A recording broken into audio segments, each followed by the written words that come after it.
Olá, Cadelers! Tudo bem com vocês? Sejam muito bem-vindos a mais um vídeo deste canal Cadelas Corporation!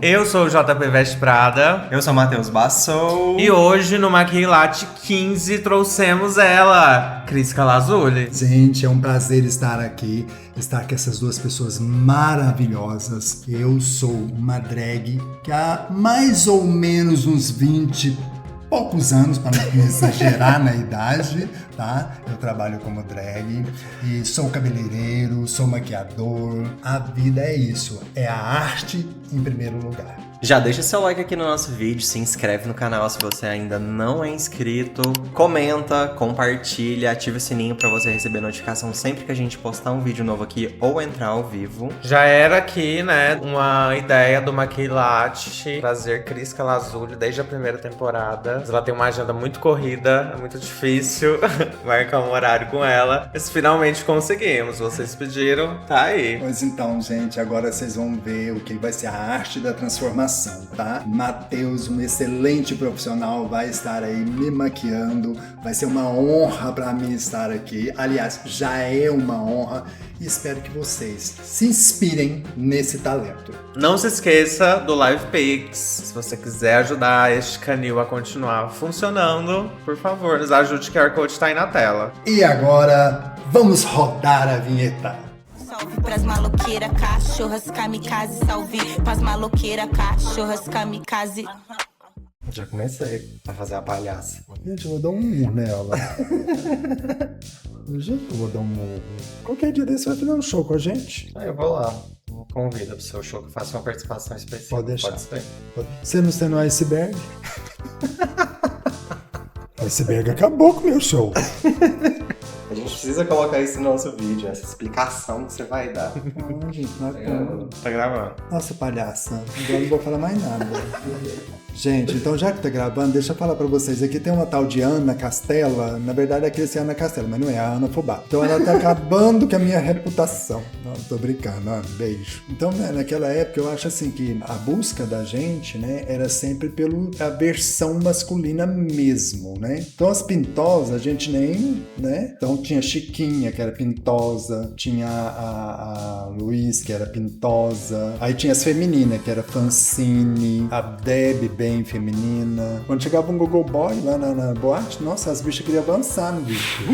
Então, assim, mudou-se muito, né? Mudou-se bastante. Hoje não, hoje você vê pintosa com pintosa, você vê feminina com feminina, né? Hoje mudou muito, a gente tem que acompanhar a evolução, é maravilhoso isso, é muito bom. E eu acho que de acordo com a época, vai passando o tempo e vai mudando. E essa mudança sempre é positiva. Tem hora que acaba sendo brusca, mas depois a gente acaba vendo que é acompanhando o sistema, né? Então isso é inteligente, isso é legal da gente se ver. Igual a famosa internet, a gente vai estar na internet arrasando. Não é à toa que vocês têm, né, Monark de presença, o corpo e a alma, né? Então, mas eu sou bonita, bicha. Eu sou uma bicha que acredita. Isso falava Silvete Montilla. Uma vez eu fiz um show com a Silvete. Aliás, eu fiz um show. Foi uma festa do Marcelinho ali no antigo Clube Girassol. Me chega eu, que eu fui fazer a música da Camila, né? Que ela ficava careca. Me chega eu com a minha peruca vermelha das pontas laranja. A única bicha que tinha uma peruca vermelha das pontas laranja, fluorescente, maravilhosa. E eu mandei fazer um macacão de veludo vermelho com umas bolas de lado. Ele era todo aberto de lado. Tá bom, aí eu vou, começo a fazer a música, tá? De repente eu vou puxando minha peruca assim, ó. E nessa época eu tinha raspado a minha sobrancelha, tinha raspado a cabeça. Puxando a peruca assim, quando viu a Silvete foi olhando assim, ela foi olhando, o olho dela foi enchendo e você olhava lá embaixo assim, só bicha chorando, porque na época a novela tava no auge, e as bichas tudo chorando, e eu puxando aquela peruca assim devagarzinho, quando viu o brinco caiu no final na coisa, a Silvete: viado, o que você fez, bicho? Olha o que você fez. Eu achando que você ia entrar batendo cabelo com esse macacão, e olha só o que você fez. Você fez as bichas tudo chorar. A Silvete era sempre foi uma diva. Nossa, era uma época muito gostosa. Você viu ela no último dia que ela teve aqui, no Madá? Não, porque eu estava em Ibiá. Fiquei triste de saber da situação dela, né? Eu acho que nós todos, eu acho que as antigas, né, sentiu muito com isso. Um grande artista, uma grande profissional. Então, assim, a gente fica triste, né? Mas faz parte da vida, né? Vamos pro script agora. Preparada? Ai, amiga, não, mas tudo bem. Oh, Tem que ir, né? Só não pode dormir. amiga, se roncar é porque eu tô dormindo. Então vamos pra apresentação. Quero que você se apresente. Vou deixar você falar com a câmera agora, já que você Quem vai é se Crisca Lazuli? Eu me chamo Crisca Lazuli, hoje com o nome Lazuli. Um amigo meu disse que eu tinha que ter um segundo nome, que seria como se fosse uma tarja, né? Então eu escolhi Lazuli, porque é de uma pedra azul, e eu gosto muito de azul. Então eu sou Crisca Lazuli. Trabalho com a arte drag há mais de 20 anos, mas eu acredito que deva estar chegando mais ou menos nos 32 anos. Tive um tempo fora dos palcos, por quê? Porque mudei para outra cidade, uma cidade interioriana de Minas, Ibiá. Fiquei um tempo bem longe, quase 20 anos dos palcos. E assim que retornei a Uberlândia, Ilana Risto me fez o convite e eu agora estou aqui trabalhando como drag de novo para brilhantar as noites uberlandenses. E você é daqui de Uberlândia? Eu sou de Ibiá. Primeira vez que você veio? Em Ibiá, eu vim para Uberlândia com 8 meses. Depois saí daqui com 14 anos, voltei para Ibiá. Ficamos lá 4 anos com meus pais resolveram ir para lá, por causa dos parentes. E aí depois a gente voltou aqui. Eu voltei com 18, fiquei até os 34. Depois eu fui para Ibiá e fiquei até agora. Vai fazer 4 anos que eu estou em Uberlândia, de novo. E hoje você tem 30 aí? Hoje eu tenho 56 anos de idade, tá? E 30... Gente, que falta de educação. Não se faz essa pergunta, gente. Querendo queimar meu filme. Tudo bem, eu tenho a idade da Paulette Truca-Truca, a louca. Eu falo pra vocês. Público da Cadelas, faça o seguinte. Veja esse vídeo, compartilhem, coloca em todas as redes, porque é o seguinte, isso vai me dar um retorno maravilhoso, né? Vou ficar rica. Mas é brincadeira, gente. Então olha só, se estiver ficando feio, gente, vocês pelo amor de Deus me avisa que a gente já começa a pancadaria agora. Eu estou contando com isso, viu? Que você vai me deixar rica. Que Crisca, tá solteira? Ai, tem 10 anos. Vontade de casar não falta, tá? Mas os bofs me vê e pensam que eu sou cifrão. Mas eles acham que eu tenho dinheiro. Então, assim, é difícil, né, gato? Mas ainda vou arrumar um namorado, pode ter certeza. Tá disponível aí pra Tô quem disponível, quiser mandar quem mensagem. quiser. Gente, pode mandar e-mail, WhatsApp, Fax. correio elegante, Telegrama. fax, telegrama, tá? Avião. Pode mandar avião lá com uma placa lá. Amo Crisca, amo Ed, qualquer coisa vale. E antes desses 10 anos, solteira? Eu fiquei 4 anos e meio noiva. Eu tinha um namorado, chamava Matheus. A vontade de matar era enorme. Não, na verdade eu tive esse namorado chamado Matheus, que a gente chegou a ficar noivo, mas a gente terminou. Na verdade eu terminei com ele. Por quê? Traição. Então assim, eu sou uma pessoa que eu não aceito traição. Não me condiz. Por que vocês não abriram o relacionamento? Eu vejo Você é mais monogâmico. Eu vejo da seguinte maneira. A abertura de relacionamento ela é complicada, a meu ver. Por quê? Porque vamos que você pega uma pessoa que tem mais interesse por um do que pelo outro. E aquilo, de repente, pode causar um certo desconforto. Principalmente se a pessoa se nenhuma das duas pessoas souberem lidar com a situação, tá? Porque tem que saber lidar com isso. Na minha época, né, como diz o outro, um tempo para trás, era muito mais difícil, porque além de você querer encarar uma sociedade e mostrar que você era um homossexual, você encarar uma sociedade onde que pudesse ter um entendimento sobre o que aconteceria entre um trisal, que hoje é muito comum, aí se tornava mais difícil ainda. Então, complicado. Já não basta ser gay, né? Ainda tem que... Já não basta ser gay, ser estimulado pelos promíscua. pais, aí você ainda tem que sofrer esse sistema, né? Mas tudo bem. Hoje em dia, eu falo que essa abrangência, essa abertura que as pessoas têm sobre trisal, sobre essa questão de relacionamento aberto, hoje se tornou, assim, bem mais fácil de entendimento. Pelo menos na minha época era uma época bem diferente, era um sistema diferente. Se você aparecesse com um rapaz, era sempre amigo, primo, tio. Você jamais poderia falar que era um companheiro, você jamais poderia ficar perto, pegar na mão. Então é bem diferente. Hoje em dia as bichas perdoam a vergonha, né? Eu não digo que perdeu a vergonha, tá? Eu não classifico como perda de vergonha. Eu acho que hoje tem uma liberalidade maior, tá? As bichas, elas são mais liberais. tá? E a versão, esse sistema de, como diz você, perdeu a vergonha, né? É um sistema que são adaptáveis. Hoje o ser humano é adaptável. Sim. Eu acho que vem do sentimento de que a gente não tem nada a perder, entendeu? Vou apontar a gente de todo jeito mesmo, então que apontem com motivo. E assim, nada a perder é outra coisa também que às vezes eu não levaria por esse lado. Eu levaria pelo lado seguinte, aonde se come o pão, se rói o queijo, se toma café, né? Então, ou seja, tô pouco me lixando porque os outros vão falar. Hoje nós vivemos esse mundo, que é um mundo que, como diz o outro, o pessoal fala que não existe preconceito, que não existe isso, e essa liberdade de expressão, essa liberdade do homem hoje, ela carrega muito isso, ela carrega muito aquilo. Eu posso, eu devo e eu faço tudo aquilo que eu quero. Então é diferente. Nem tudo é possível, né? Poder ou querer. Você sabe o que eu acho interessante? É porque às vezes a gente fala isso, nem tudo, né? Mas quando você para analisar esse mundo que nós estamos vivendo hoje, a gente consegue entender que tudo pode. É tanta atrocidade que a gente vê, tanta barbaridade que a gente vê, que você acaba vendo que tudo pode. Então, assim, você vê, igual um exemplo que eu vou dar, quando você vê um homossexual sendo assassinado. Quando você vê isso, você percebe que teve-se uma liberdade para ele chegar até a pessoa,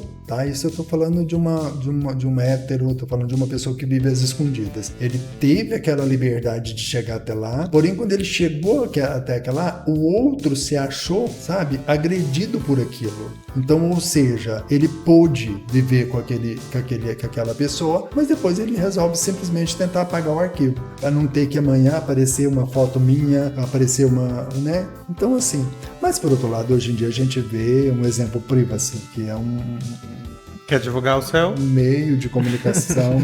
Ai, gente, deixa eu falar uma coisa pra vocês. Agora eu vou falar pra vocês, hein, pessoal. Jamais faço privas, sabe? Porque assim, gente, o corpinho tá tão em cima, tá? Barriga em cima de algumas coisas, tá? As rugas já aparecendo em todas as regiões corporais. Então, assim, hoje a gente não faz privacy. É um segredo.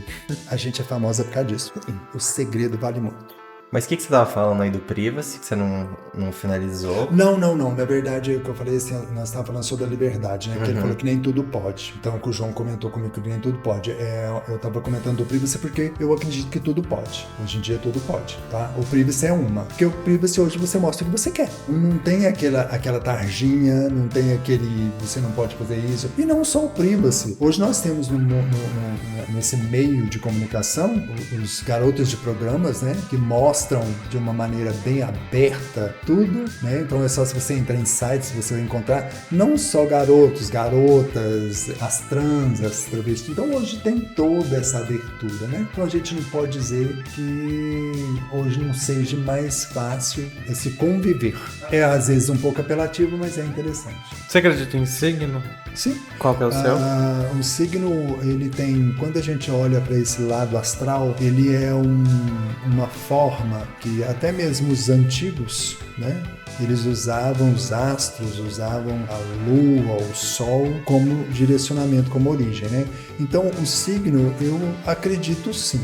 Eu não sigo piamente o que ele me fala, mas eu acredito. Eu sou leonino. Por que eu não procuro olhar muito sobre os signos? Eu tenho um pouco de receio, igual eu conheço pessoas que vivem em cima de signos, tá? E eu acho que a gente não deve fazer isso. A sua vida vai depender, o signo pode ajudar? Sim, porque eu acredito muito na fé e na alma da pessoa. Então, às vezes, o signo vai te falar assim, ó, esse mês você vai ter uma promoção. Aí amanhã aquela promoção não aparece, ela vai te frustrar. Então, assim, eu acho que a gente não pode se apegar muito a isso. A gente tem que ter uma visão ampla sobre o signo, porque o signo, sim, pode revelar coisas interessantes para você, mas que você não se prenda naquilo, né? Eu prefiro mais acreditar como eu acredito, né? Nos seres superiores, que podem trazer isso pra gente juntamente com o signo. Você comentou que antes de ser Lazuli, você já era Crisca. Sim. Só Crisca. Eu comecei com a Crisca. Crisca veio de um perfume da Natura, né? Porque antes era Crisca de Laurier, que é uma cidade francesa.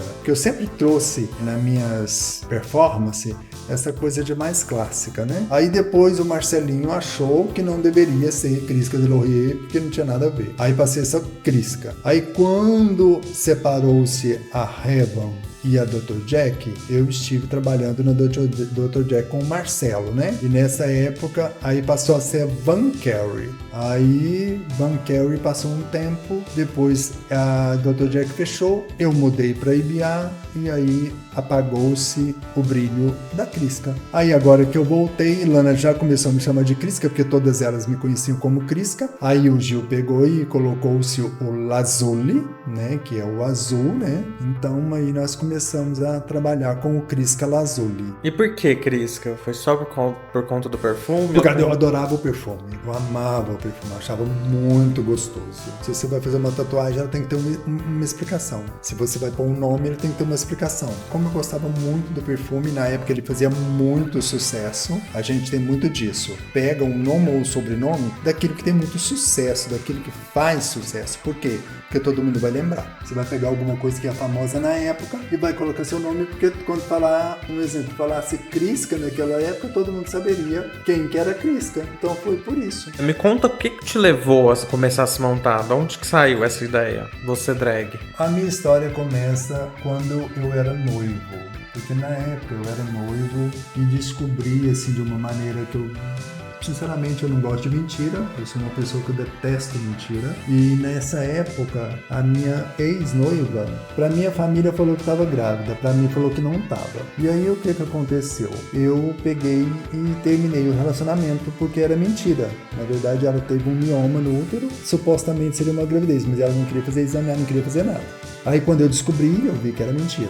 E nesse momento, eu fiquei bem chateado, bem assim, irritado com aquilo. E aí um afilhado meu, Miguel, me chamou para me ir na primeira boate que tinha, chamava Paternon. Que quando nós chegamos lá, eu até tomei um drink antes, chamava Sepultura, para me ter coragem de entrar na boate. Cheguei lá, vejo Lila Desejo montada de drag queen, aquilo me assustou. E aí eu fui na primeira vez na boate. E viado, vocês sabem como é que é, né? Foi a primeira vez, vai a segunda, vai a terceira, vai a quarta, vai a quinta. Viciado, né? E aí eu fui. Nisso eu conheci o Marcelinho. Foi quando, um belo de um dia, Marcelinho queria dar uma inovada nas drags na boate, ia fazer o concurso, mas primeiramente ele me convidou a fazer uma performance, e nessa época eu fiz Total Eclipse on the Heart, e aí apaixonei. Daí por diante foi só fazendo shows, fazendo aniversários e festas de casamento naquela época. Por mais que aparecia, por mais dessa dificuldade que a gente tinha, ainda aparecia pessoas que queriam que a gente fizesse esse tipo de evento. E aí foi daí pra frente. Mas essa primeira performance, essa primeira decisão que você teve de se tornar drag, se apresentar no palco, montada, qual foi o sentimento quando você se realizou disso? Vou fazer isso. Foi porque naquela época tinha o Eles e Elas do Clube do Bolinha. Eu via o clube, o quadro, né, do programa, e aquilo me chamava muita atenção. Aquela coisa de você ser um homem e se transformar numa mulher. Então naquela época era muito intenso isso, né? O Clube do Bolinha aparecia Eles e Elas, e isso foi uma das coisas que me inspirou. Então, assim, é tanto que quando eu subi no palco a primeira vez, pra mim, foi de uma emoção tremenda, principalmente quando você desce do palco, porque quando você chega a primeira vez no palco, que você vê aquele monte de gente, porque a boate estava cheia, você vê todo mundo te olhando, e você vê, assim, você ser apresentado, você entra no palco com uma ansiedade, com nervosismo total. Mas é o que eu falo com todas as drags, o mais bonito de ser numa drag queen não é você subir num palco, é você descer do palco e as pessoas chegarem perto de você e falar assim: nossa, amei sua performance, amei seu trabalho, tava muito bonito, tava tudo muito lindo. Eu vejo por esse lado, por esse momento que é de você entrar no palco, aquele nervosismo todo acaba, aquela insegurança sua passa e você desce de lá e só tem elogios. Você falou o nome aí da Lila Desejo, né? Sim. Quem foram essas primeiras referências de drags que você teve que te levaram a começar a se montar? Lila Desejo é o Luciano. Hoje ele não está no Brasil mais, né? O Lila Desejo foi a promissora das drags em Uberlândia. Foi quem lançou a arte drag em Uberlândia. Ela junto com o Marcelo, junto com o João Neto, os donos da boate que tinha. Então ela foi quem começou toda essa arte drag. Para muitas drags, ela era o espelho. Porque a Lila, além de ser muito criativa, tinha um vocabulário perfeito, ela tinha umas tiradas assim, muito naturais. Então todo mundo que via ela apaixonava. Ela era super simpática. Igual hoje Ilana Houston. Você chega, vê Ilana no palco, aquilo te comove. Igual muitas, eu tenho certeza, que sobe no palco por causa da Ilana. Porque a Ilana hoje ela tem uma apresentação muito boa, uma dicção muito perfeita, umas tiradas muito naturais. Então eu sei que ela serve de base, de ícone para muita gente. E a Lila era isso, né? Teve outras referências nessa época ou não? Tem, lógico. Nessa época a gente via Paulette Pink, Verônica, Silvete Montilla, a famosésima Léo Áquila, Jimmy Kier, que é todas da nossa época. Como que você enxerga essa evolução, não só da cena drag, mas da comunidade? Você acha que melhorou? O homem em si, ele carrega o progresso. Então, principalmente por ter desmistificado aquela visão de que toda bicha, todo viado era vergonha de uma sociedade, essa luta que a comunidade teve em cima disso, de tentar não mostrar aquela característica que tinha sempre, que era bicha da vexame, bicha queima filme, bicha é a vergonha do mundo. Foi se agregando a isso pessoas que chegaram no meio GLS e mostraram que os homossexuais, que os profissionais nessa arte, que são pessoas comuns, são pessoas que trabalham, que são pessoas que têm família, que são pessoas que são formadas, são pessoas que têm conhecimento, são pessoas que têm sabedoria. Então acabou se montando esse respeito em cima disso, o respeito para com o cidadão, o respeito para com o público GLS, e aí devagar o progresso foi mostrando essa liberdade de expressão, a gente foi adquirindo isso com o tempo. Foi um que apanhou, mas que fez voz, foi outro que bateu, mas que fez voz, foi outro que mostrou que o homossexual era um ser humano, e assim foi se criando e foi trazendo essa evolução de maneira muito clara, muito objetiva, muito bonita. E o que você acha que não melhorou? Os homossexuais precisavam de entender o seguinte: somos todos iguais, somos criados de maneiras diferentes, por famílias diferentes, mas sempre vai ter aqueles, mas isso não é só em questão do homossexual, tem o hétero também, tem aqueles que se acham melhor que os outros, né? Então eu acho que isso precisava de melhorar, essa humanidade GLS, parar com volta a dizer sobre o achismo, né? Eu sou bambambam, eu sou bonita, eu sou linda, eu sou gostosa, eu sou isso, eu sou aquilo, né? E a gente entender que aqui na Terra todos nós somos iguais. Não existe diferença entre um e outro. Todos somos iguais. Todos nós somos pessoas, somos seres humanos. Parar com esse estrelismo em algumas. Você esteve na primeira parada LGBT de Uberlândia? Sim. Tive, maravilhosa. Naquela época a gente saía assim bem às escondidas, né? Mas foi muito bom. É uma das coisas que fez começar a evolução. As pessoas começaram a dar a cara a tapa e começaram a ver essa liberdade de uma maneira assim bem explosiva. Assim como teve o primeiro Futebol das Drags, né? Que foi um evento que chamou muito público, e eu tenho até saudade de ver esse de novo. Nossa, eu queria muito ver um futebol de drag. Eu não sei se teria o vídeo de novo, mas foi muito legal, foi muito. Você jogaria hoje? Eu hoje não sei se eu jogaria, por quê? Porque o meu domínio sobre salto eu perdi muito, né? Hoje, se for pra mim andar de salto, tudo bem, mas se for pra me correr, eu acho meio complicado. Vai a bicha pro chão. Então, hoje eu não faria isso. Mas não ser assistiria? Mas sim. Iria lá assistir. Ah, não, mas eu iria lá de presente de corpo e talvez entraria ali um minutinho, né? Juíza. Que tal? Pega a bola, dá um chute, salto e sai correndo. Eu acho. Não, mas eu acho que num salto grosso eu jogaria assim. Aí, Russo, ó, esse pode ser o projeto Eu da sua vida. acho que Você vem fazer aí, hein? um futebol das drags, um futebol das trans. É uma coisa interessante. Que a gente podia. Teve um hiato, né, na sua vida de drag, que você parou de se montar um tempo, e aí você voltou a se montar, foi pro Sunday, né? Sim, foi um convite da Ilana. Sunday Drags, que é um Isso. projeto da sua amiga Ilana. Sim. Queria que você discorresse um pouco sobre esse período, sobre o motivo de você ter parado de se montar, também o motivo de você ter voltado pro mundo drag através do Sunday. Talvez alguma drag aí que já se aposentou, esteja assistindo, se inspire com a sua história e quem sabe não queira voltar também. Conta como que foi isso. A parada foi o seguinte, por incrível que pareça, tá? Eu morava em Uberlândia e nesse período o que aconteceu? Como eu disse, houve uma disseminação da boate, né?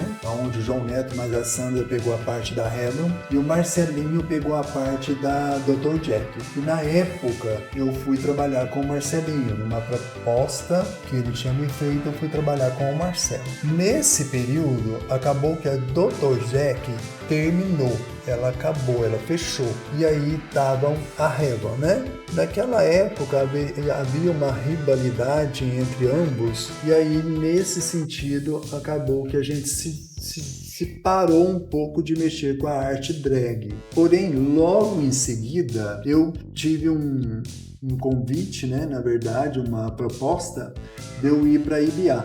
E essa proposta seria para que eu fosse morar num assentamento de sem terra, onde a minha tia teria comprado um terreno lá. E com isso, como eu mudei de cidade, e lá é uma cidade de 24 mil habitantes e mal se falava em show drag, aí foi aonde houve essa separação. Quando agora, igual eu comentei que eu passei num concurso público, eu peguei e voltei a Uberlândia. E logo, passado um tempo, eu já não conhecia muita gente, quando um dia me encontrei com a Ilana Houston, e aí nós conversando, de repente ela falou pra mim assim, ai, Cris, por que você não faz um show pra gente e tal, por que você não volta? Eu falei, nem tem peruca, nem tem roupa, nem tem nada. Ela falou, qualquer coisa eu te arrumo. E foi ela que deu o primeiro passo de me arrumar as roupas, de me arrumar as coisas, e aí foi que eu falei, vamos lá. Subi no palco, tremendo, batendo queixo, né? Tive que tomar uma cerveja, mas fiquei linda e fiz o show, daí começou tudo. Aí voltei à ativa. Quanto tempo foi esse período que você não ficou sem se montar? Não tenho certeza, mas só que eu fiquei na outra cidade, eu fiquei quase 18 anos. Eu acredito que deve ser em torno de 22, 23 anos. Eu acho que a arte drag,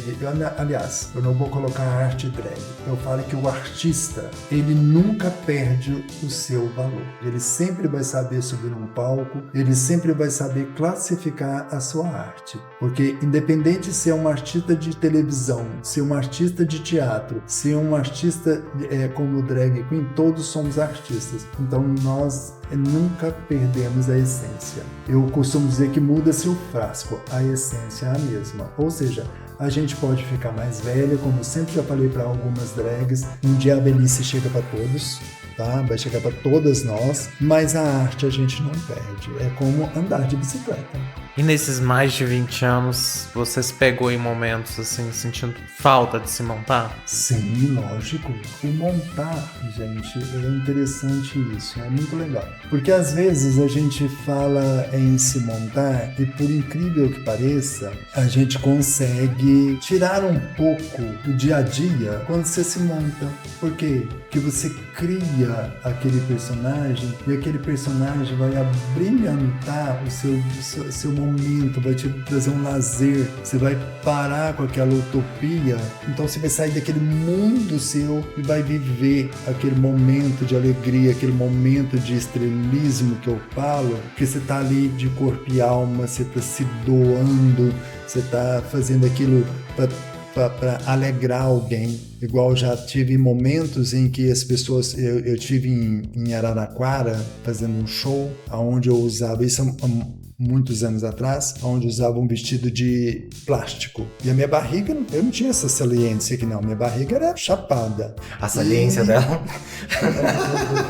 A minha barriga é saliente, acredito que a sua não. Aí o que acontece? Eu tava, e nisso a gente sempre tem o bar aberto, que a gente na época falava, e eu desci, fui no bar pegar uma bebida. E assim que eu cheguei, eu senti quando passou a mão na minha barriga, e eu olhei aquilo assustado, né? E quando eu olhei assim, o strobo tava ligado. Pra quem não sabe o que é strobo, é aquela luz que dá forte piscada. Quando isso aconteceu, que eu olhei, tava um rapaz sentado num banco, com as pernas abertas e aquela barriga bem baixa mesmo, aquele barrigão bem baixo. E foi quando eu descobri o que era a doença de elefantíase. Porque ele falou pra mim que ele tinha elefantíase no estômago. E eu falei pra ele, por que você não faz uma cirurgia? Ele falou, não tem cirurgia. Então, por isso que eu falo que o ser humano precisa de aprender a ser mais humano e entender que tudo pode acontecer. Uma doença pode te pegar, um acidente pode te acontecer, hoje você tá em pé, amanhã você pode estar deitado. Na arte drag, você escuta muita história, você vê muita coisa e você aprende muito. Então, ser artista é você estar a todo momento aprendendo.